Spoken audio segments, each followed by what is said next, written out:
हाँ sir, note करती हूँ। न्यू चैप्टर स्टार्ट कर रहे हैं, कोऑर्डिनेशन कंपाउंड। फर्स्ट नोट करना है introduction.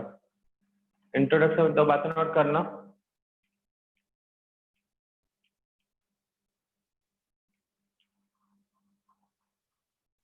Coordination compounds are the compound. Coordination compounds are the compound in which coordination compound are the compound. Coordination compound are the compound.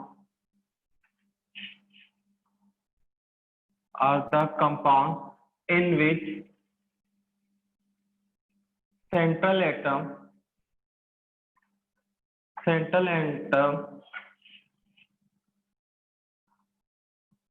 linked to number of neutral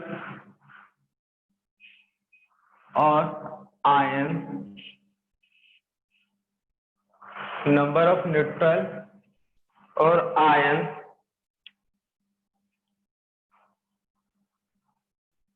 species by coordination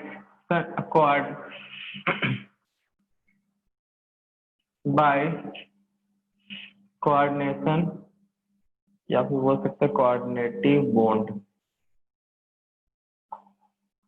coordinate bond का एक और नाम क्या दिया जाता है?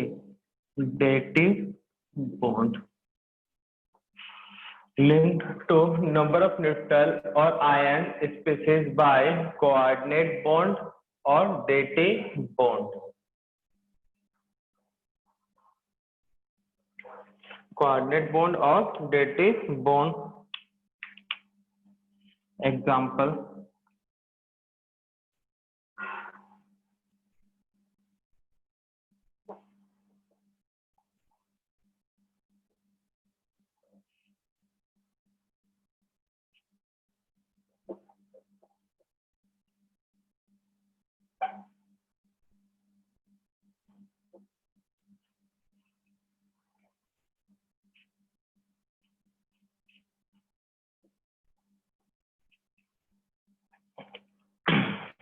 तो ये था heading introduction of coordination compound के बारे में। नेक्स्ट सब हेडिंग नोट करना। यहाँ पे कुछ टर्म्स आए हैं, जैसे कोऑर्डिनेशन में central atom, neutral ion species क्या है, ये सब के बारे में तो नोट करना। Concept of some basic terms, not some basic terms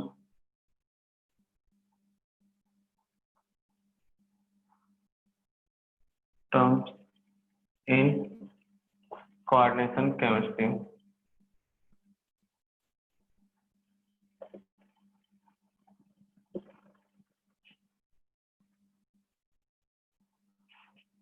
तो फर्स्ट सेंट्रल एटम।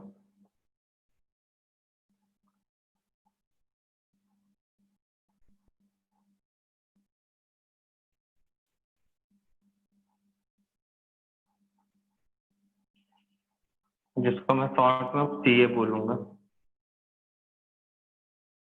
2 बातें नोट करो सेंट्रल एटम के बारे में। An element of D block and F block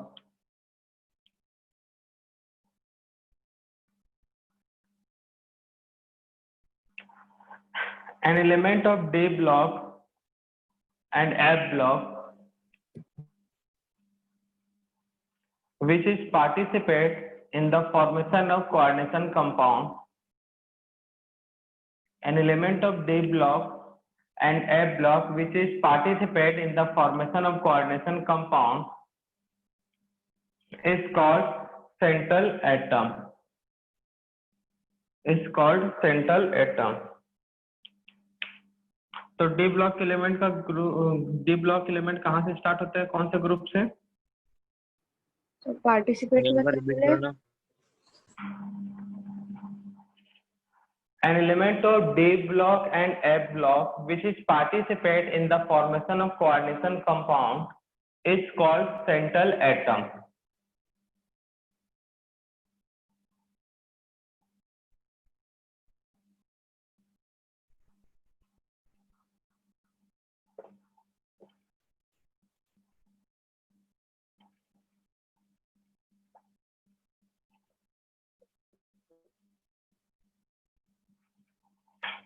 An element of D and F block which participate in the formation of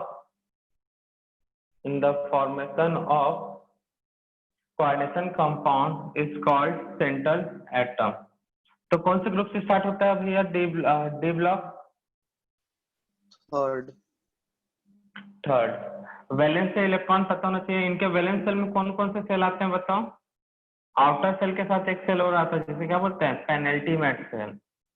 valence shell में कितने electron है? Third में 3, 4 में 4, 5 में 5, 6 में 6, 7 में 7, 8 में 8, 9 में 9, 10 में 10, 11 में 11, 12 में 12। कौन से पीरियड से स्टार्ट है?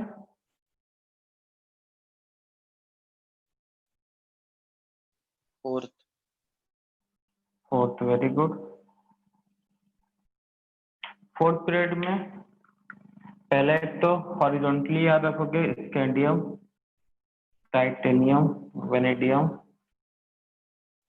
Chromium, manganese, iron, cobalt, nickel, copper, zinc. ठीक है, उसके बाद वर्टिकल पता होना चाहिए। Iridium, lanthanum, titanium, zirconium, hafnium, niobium, TA, tantalum, molybdenum, W का हो जाएगा टंगस्टन, टेक्नीशियम, आरी, rhenium, ruthenium, osmium, rhodium, iridium, platinum, copper, silver, gold, zinc, cadmium, mercury. ये टेबल अच्छे से रटा होना चाहिए, ठीक है ना? आगे इसी पे पूरा बेस्ड है चैप्टर। अगर तुमको वैलेंस इलेक्ट्रॉन नहीं पता, वैलेंस इलेक्ट्रॉनिक कॉन्फ़िगरेशन नहीं पता, तो आगे फिर कुछ नहीं होगा। नोट कर लो। याद है डी ब्लॉक के एलिमेंट? बोलो।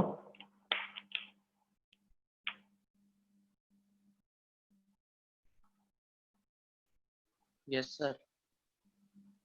चलो बाकी लोग जल्दी से याद करो जिनको याद नहीं है।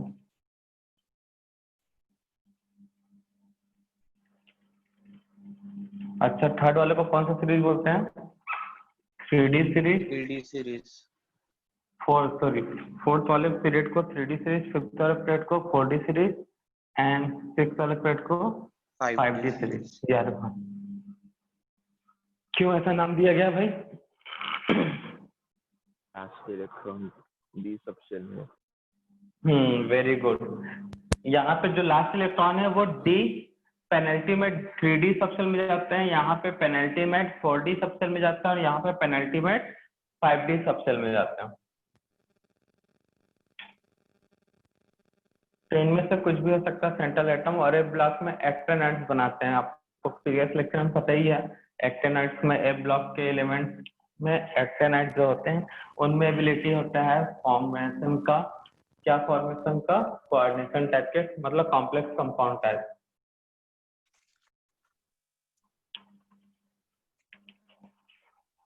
जल्दी से इसे नोट डाउन करो। तो यहाँ पे डेफिनेशन में दिख रहा होगा coordination compound in central atom. तो सेंट्रल एटम आपको पता चल गया क्या है।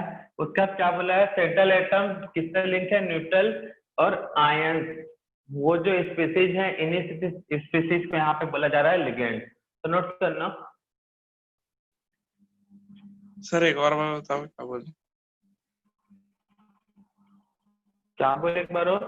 अरे गधा। कोऑर्डिनेशन कंपाउंड में नोट किया गया डेफिनेशन में न्यूट्रल और आयन स्पीसीज, तो भैया इन्हीं न्यूट्रल आयन स्पीसीज को यहाँ पे बोलते हैं लिगेंड। अब देखते हैं एक्चुअल में लिगेंड होता क्या है। पता तो चल गया ये न्यूट्रल भी हो सकता है, आयनिक फॉर्म में भी हो सकता है, मतलब जीरो चार्ज का भी हो सकता है ये मॉलिक्यूल्स या स्पीसीज, पॉजिटिव चार्ज का भी हो सकता है या फिर नेगेटिव।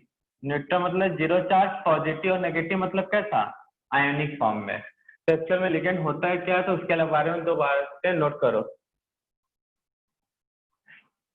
तो दो बातें नोट करना। The donor atoms, the donor atoms,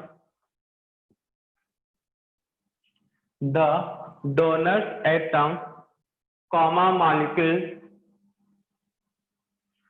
the donor atom, comma molecules,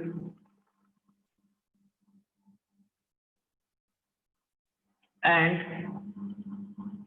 ion which is donate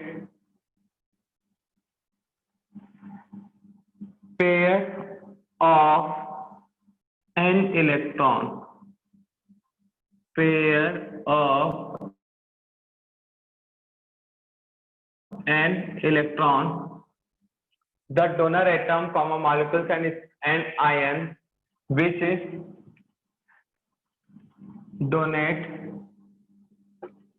pair of an electron, pair of an electron, bracket note का है lone pair,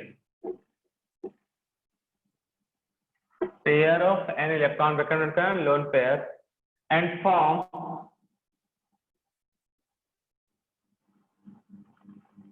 coordinate bond, coordinate bond to the central atom is called ligand, is called ligand। तो कोई भी donor atom या फिर molecule या फिर ion जो डोनेट करे लोन पे इलेक्ट्रॉन और फॉर्म करे कोऑर्डिनेट बॉन्ड या फिर डेटिव बॉन्ड सेंट्रल एटम के साथ, तो उसे हम क्या कहेंगे, लिगेंड। तो डेफिनेशन से एक बात पता चल रहा है, लिगेंड लोन पेयर डोनेट कर रहा है, तो भैया लोन पेयर कौन डोनेट करेगा, जिसके पास लोन पेयर होगा, ठीक है ना भाई। दान वही करेगा ना जिसके पास बहुत सारे पैसे हैं, जो पैसे का दान कर रहा है, गरीब कहीं दान कर सकता है। तो वैसे लिगेंड लोन पेयर को डोनेट कर रहा है, मतलब लिगेंड के पास बहुत सारे लोन पेयर होंगे। लोन पेयर मतलब क्या हुआ, इलेक्ट्रॉन। तो लिगेंड को कैसा बोलेंगे, इलेक्ट्रॉन रिच या इलेक्ट्रॉन पुअर, इलेक्ट्रॉन रिच। और जो इलेक्ट्रॉन डोनेट करता है, लुइस ने उसके बारे में कुछ कहा था भाई एसिड बेस कॉन्सेप्ट में, लुइस बेस, वेरी गुड। तो नोट करना, that means all ligands are, that means all ligands are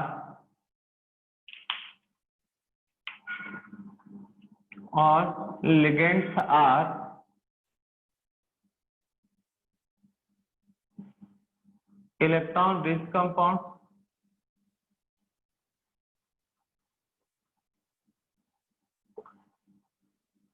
and they act as a Lewis base। और ये डोनेट किसको करते हैं, सेंट्रल एटम को। तो सेंट्रल एटम को क्या, सेंट्रल एटम लो, हाँ very good, Lewis acid act as the Lewis base and metal या फिर सीधा central atom, central atom act as a Lewis acid. तो कोऑर्डिनेशन कंपाउंड में लिगेंड्स हमारे लोन पेयर डोनेट करने वाले हैं और सेंट्रल एटम उस लोन पेयर को लेने वाले हैं। तो सेंट्रल एटम कहलाएंगे हमारे यहाँ पे लुइस एसिड और लिगेंड्स क्या कहलाएंगे, लेविस बेस। अब तो टाइप भी पता चल गया होगा।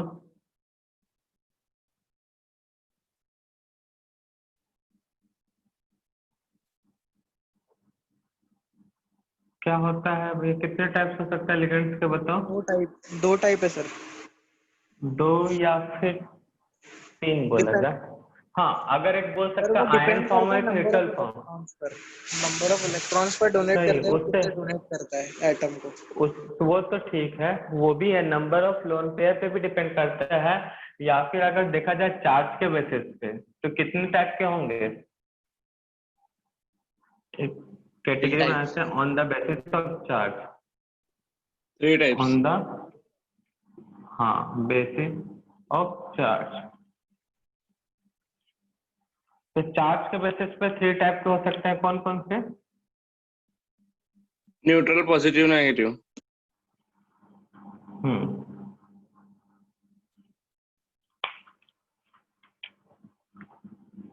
फर्स्ट न्यूट्रल लिगेंड,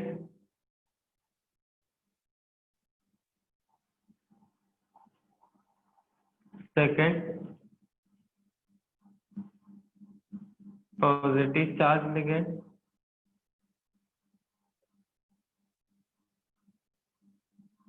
और थर्ड नेगेटिव चार्ज लिगेंड।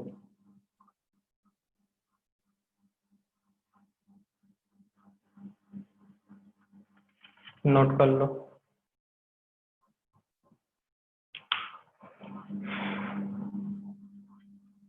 इन लोग का डेफिनेशन भी अलग से नोट करना है क्या? न्यूट्रल चार्ज, पॉजिटिव चार्ज की सीधा एग्जाम्पल एक टेबल नोट करवा देंगे, समझ तो जाओगे ना। न्यूट्रल चार्ज मतलब क्या होगा? 0 चार्ज लिगेंड। नेगेटिव चार्ज में क्या होगा? माइनस चार्ज होगा उस स्पीसीज के पास, लिगेंड वाले स्पीसीज के पास। पॉजिटिव चार्ज में पॉजिटिव चार्ज। फिलहाल एग्जाम्पल अगर लिखना चाहते हो तो साथ में नोट कर लो, क्योंकि कई बार बोर्ड एग्जाम में पूछ सकता है आपके CO कार्बोनिल।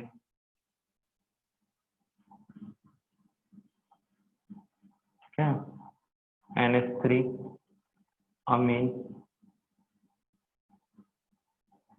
वाटर, एक्वा, यहाँ वाटर को एक्वा बोलते हैं। इस तरह से बहुत सारे भाई। EN ethylene diamine. उसका एग्जाम्पल और न्यूट्रल और 0 चार्ज लिगेंड। पॉजिटिव चार्ज में NO प्लस नाइट्रोसोनियम, ठीक है ना, हाइड्रोनियम, H3O प्लस। एक टेबल बनाऊंगा, वहां पे पूरा कंप्लीट नेम और चार्ज सब नोट करवाया जाएगा। नेगेटिव चार्ज में तो ये यथार्थ है, chloro, bromo, iodo, nitro, nitrito, सबका नेम नोट करवा दिया जाएगा।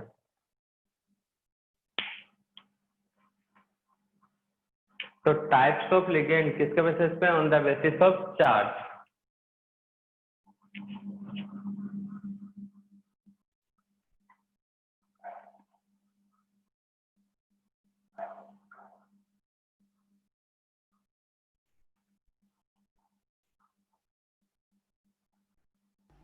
सर वो क्या लिखा है? Ethylene diamine, ethylene diamine.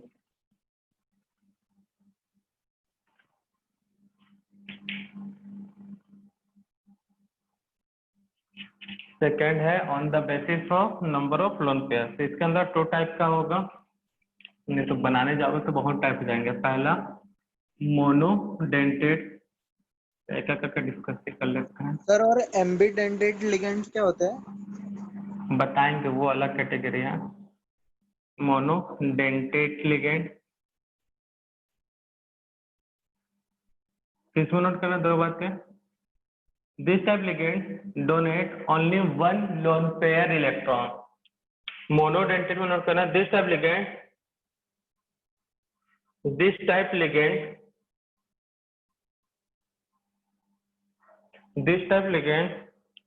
donate only 1 lone pair electron. Donate only 1 lone pair electron. Example: water, CO, NH3, halogen मतलब हेलो,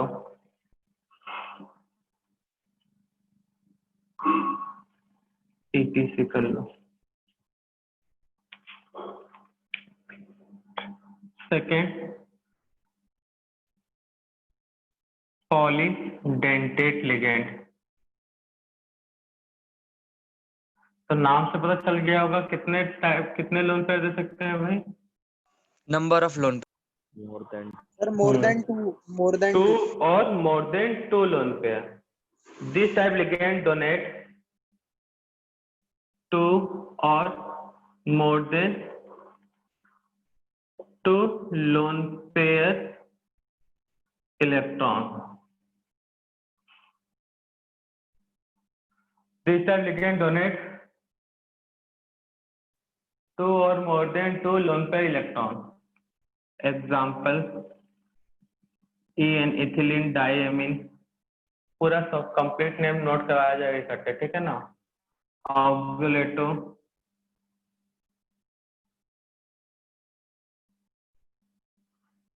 EDTA,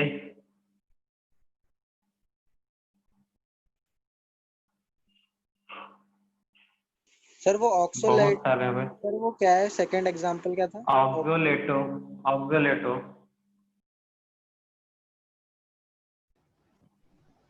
सर ऑक्सोलेटो के बाद क्या है? OX माइनस उसका सिंबल है। और उसके बाद जो में EDTA, EDTA बोलते हैं उसे।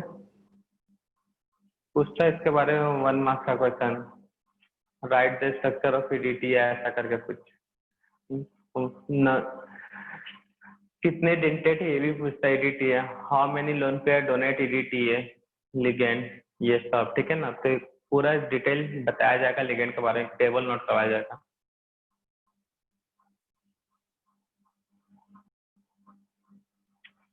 तो पॉलीडेंटेट के अंदर भी बहुत सारे टाइप्स बन सकते हैं भाई, बनाना चाहो तो, इसलिए मैं टाइप्स से वहां सीधा नोट करके नोट कर रहा हूँ।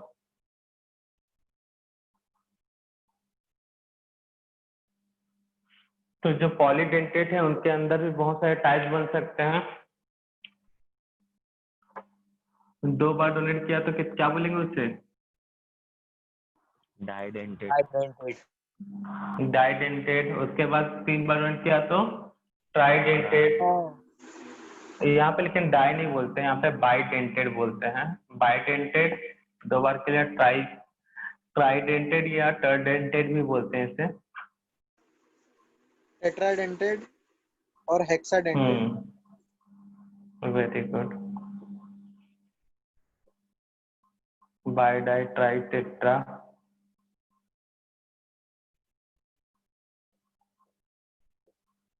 पेंटा भी बोल सकते हो।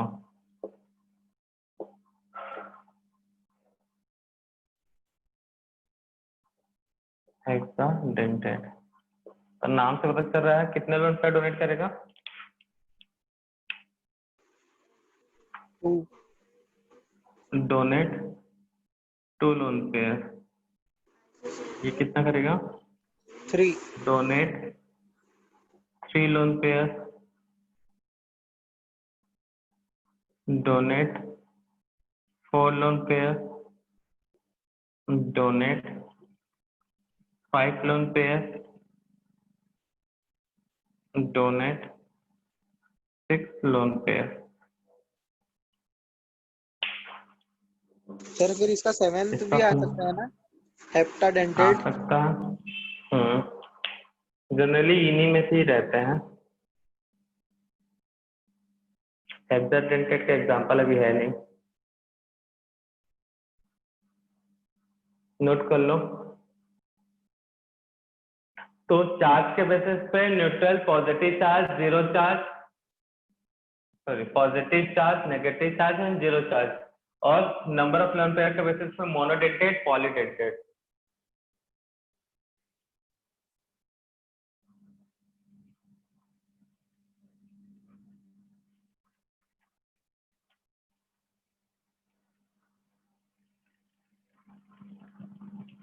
नेक्स्ट एक अलग ही से, अब कैटेगरी नहीं है, ये अलग ही है। सी नोट कर लेना, एम्बी डेंटेड लिगेंड।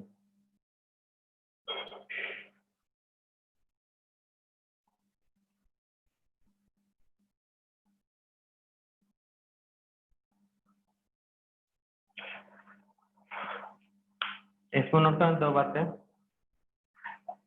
लिगेंड क्या करते हैं भाई, लोन पे इलेक्ट्रॉन को डोनेट करते हैं। यहाँ पे लिगेंड क्या करते हैं, लोन पे इलेक्ट्रॉन को डोनेट करते हैं। तो लिगेंड में ऐसा, जो लिगेंड में ऐसा पॉसिबिलिटी होता है उसमें जो लोन पे इलेक्ट्रॉन है, जैसे CN की बात कर लो, तो लोन पे इलेक्ट्रॉन यहाँ पर नाइट्रोजन के पास भी हो सकता है, कार्बन के पास भी हो सकता है, मतलब कार्बन भी डोनेट कर सकता है साथ में नाइट्रोजन। तो अगर किसी भी लिगेंड में एक साथ दो डोनेटिंग एटम हो, एक साथ क्या हो, दो डोनेटिंग एटम, या दो से ज्यादा भी चलेगा भाई, लेकिन एटलीस्ट दो होने चाहिए, तब उस टाइप के लिगेंड को हम क्या बोलते हैं, एम्बीडेंटेड लिगेंड। ठीक है ना, एम्फीबियन वर्ड सुने हो ना, हाँ उसी से मिलता जुलता वर्ड है एम्फीडेंटेड। वो क्या होता है भाई, अर्थ और वाटर दोनों में सर्वाइव कर सकते हैं। वैसे एम्फीडेंटेड में एक साथ दो पॉसिबिलिटी होता है, मतलब एक साथ दो दोनों एटम बनते हैं। एक मतलब उस मॉलिक्यूल्स के अंदर दो एटम एटलीस्ट ऐसे होंगे जिनमें से दोनों में से कोई भी लोन पे इलेक्ट्रॉन डोनेट कर सकता है। तो यहाँ पे CN में कभी नाइट्रोजन डोनेट कर सकता है, और NC अगर लिख दिया तो कार्बन डोनेट कर दिया, मतलब यहाँ नाइट्रोजन भी डोनर एटम है और यहाँ कार्बन भी। तो अगर लिगेंड में एक साथ दो डोनर एटम प्रेजेंट हैं, तब उसे हम क्या बोलेंगे, एम्बीडेंटेड लिगेंड। तो नोट करना, its ligand contain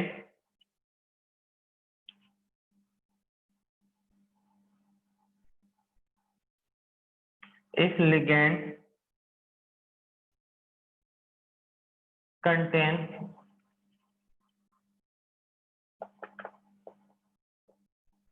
more than one donor atom. If ligand contain more than one donor atom,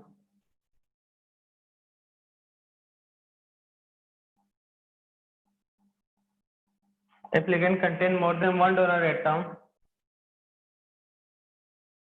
then this type ligand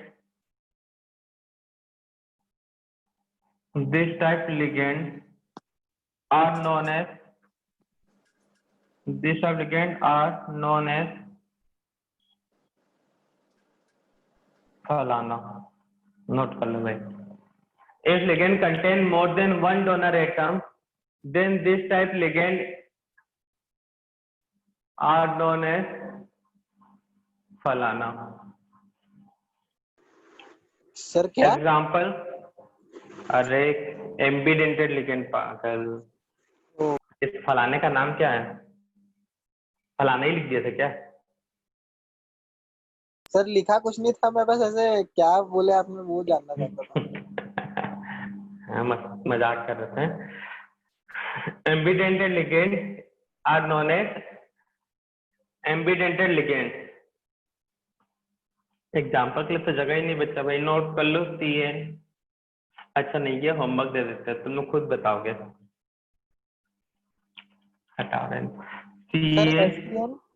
SCN SCN भी होगा, पहले तो CN, दूसरा SCN NO2 minus,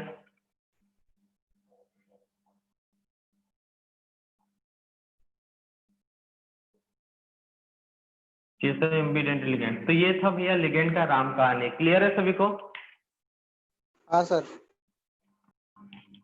next note करना,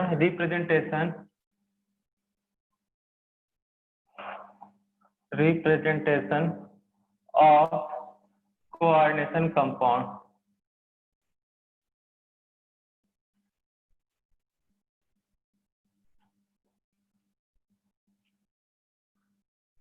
तो कोऑर्डिनेशन कंपाउंड को किस तरह से रिप्रेजेंट करते हैं देख लो भाई।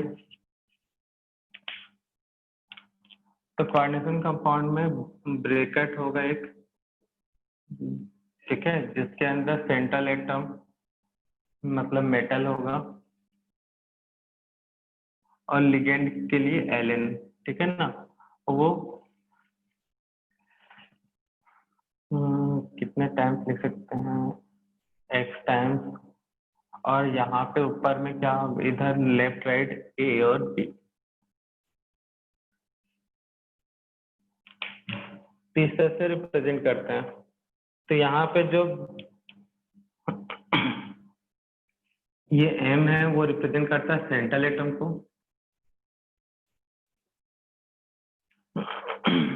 ln जो रिप्रेजेंट कर रहा है वो लिगेंड को, ये जो एरिया है ब्रैकेट के अंदर, ये पूरा एरिया कहलाता है कोऑर्डिनेशन स्फीयर। ये एरिया पूरा कहलाता है कोऑर्डिनेशन स्फीयर। और इधर का ये जो पूरा एरिया है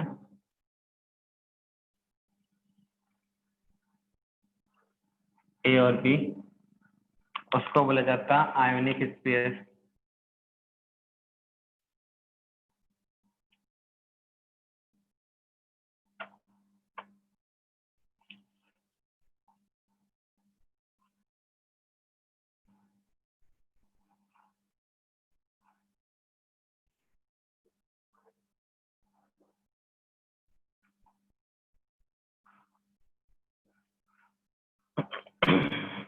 तो ब्रैकेट के अंदर के एरिया को बोलते हैं कोऑर्डिनेशन स्फीयर, ब्रैकेट का राइट और लेफ्ट वाले एरिया को बोलते हैं आयनिक स्फीयर। आयनिक स्फीयर में जो राइट साइड, जो लेफ्ट साइड में है उसे बोलेंगे कैटायोनिक। क्या हो बेटा, कोई कुछ बताना चाह रहा है हमको? सर जो x है लिगेंड के नीचे सबस्क्रिप्ट में है, वो x को क्या बोला जाएगा? एक्स बता देते हैं, एक्स नंबर ऑफ लिगेंड,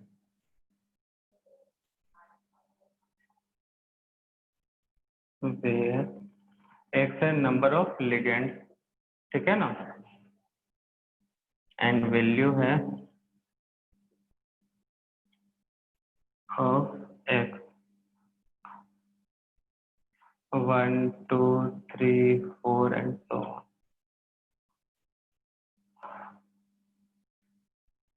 और क्या, ये राइट साइड वाले को बोलना जाता है एन आयोनिक स्फीयर। तो ये था बेसिक टर्म्स और इंट्रोडक्शन ऑफ कोऑर्डिनेशन कंपाउंड, तो पता होना चाहिए। एक छोटा सा और टॉपिक था लिगेंड में, किलेटिंग लिगेंड भी आता है या चिलेटिंग लिगेंड बोलते हैं। तो उसको जब लिगेंड का पूरा टेबल बताएंगे वहां पे एक्सप्लेन कर देंगे, ठीक है।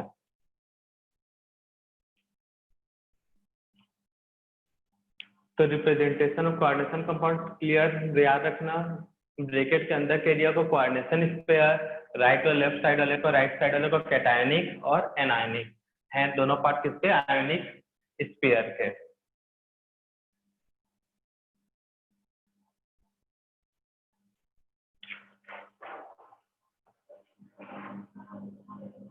तो ये हुआ इंट्रोडक्टरी पार्ट, बाकी हम लोग नेक्स्ट क्लास में डिस्कस करेंगे।